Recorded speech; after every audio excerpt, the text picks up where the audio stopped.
Hey everyone, today we'll show you how to find trash in Google Docs.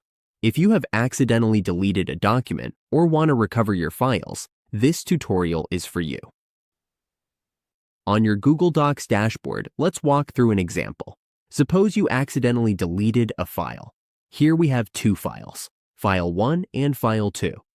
If you accidentally move one to trash, once it is deleted, you cannot recover it from Google Docs.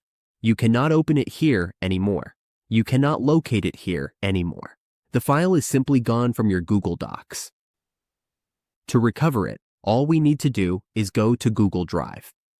Once we are in Google Drive, the file will be in the trash. When it is in the trash, all we need to do is click the three dots and then select Restore to bring it back to Google Drive. The file will be back in Google Drive, and we can open it again.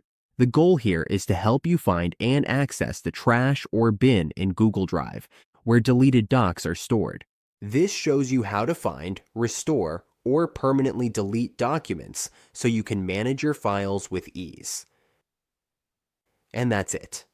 Now we know how to find trash in Google Docs.